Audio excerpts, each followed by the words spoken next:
الرحمن الرحیم۔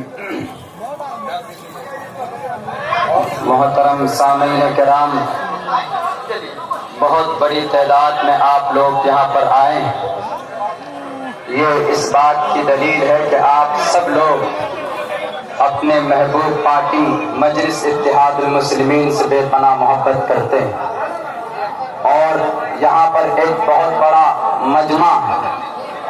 آپ کو میں صرف 2 منٹ کے اندر اپنی بات سنانا چاہتا ہوں۔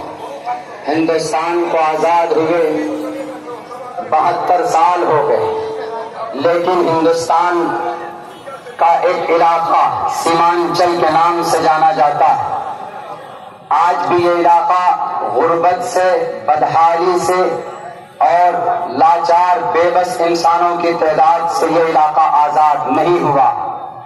اس کی سب سے بڑی وجہ یہ رہی ہے کہ ہم لوگوں نے صحیح وقت میں صحیح فیصلہ نہیں کیا۔ میں بہت مختصر وقت میں آپ سب لوگوں سے یہ گزارش کرنا چاہتا ہوں، اب تک آپ لوگوں نے، ہم سب نے غلامی کی، دوسروں کے پیر کی جوتی بنے رہے، لیکن کشن گنج کے لوگوں اور عموماً سیمانچل کے لوگوں، اب وقت آ گیا ہے اپنا حق لینے کا خود مختار۔ اس لیے میں آپ سبھی لوگوں سے گزارش کرتا ہوں، یہ سن 2019 کا جو الیکشن ہے، یہ صرف الیکشن نہیں ہے، بلکہ آپ سب لوگوں کو دل سے سپورٹ کرنا ہے اور پھر بتا دینا ہے ان ظالم لوگوں کو جنہوں نے ہندوستان کو کھوکھلا کیا، جنہوں نے دھرم کے نام پر اور جنہوں نے ہندو مسلم کے نام پر، جنہوں نے اس ہندوستان کے معصوم جنتا کو لوٹنے اور بے وقوف بنانے کا کام کیا۔ پورے ہندوستان کے اندر ترقی کے کام ہو رہے ہیں، آپ کے سیمانچل کے اندر کیوں نہیں ہو رہا ہے؟ آپ کے سیمانچل کے اندر سرکاری انسٹیٹیوٹ، میڈیکل کالجز کیوں نہیں؟ آپ کے بچے باہر مہاراشٹر یا کرناٹک، حیدرآباد، دلی مزدوری کرنے کیوں جاتے ہیں؟ کیوں ہمارے سیمانچل کے اندر کاروبار یا کوئی فیکٹری نہیں ابھی تک لانچ ہوا؟ کیوں؟ کیونکہ کوئی مانگنے والا پیدا نہیں ہوا۔ لیکن اب یقین کے ساتھ میں کہتا ہوں، ایک ہے جو سوا کلو سیرے کے اندر اپنا کلیجہ رکھتا اور وہ دہاڑ کر کہہ رہا ہے، اے سیمانچل کے لوگوں، کب تک سوتے رہو گے؟ اٹھو، غلامی کی زنجیروں کو توڑ کر اپنا حق لینے کے لیے میدان میں آؤ۔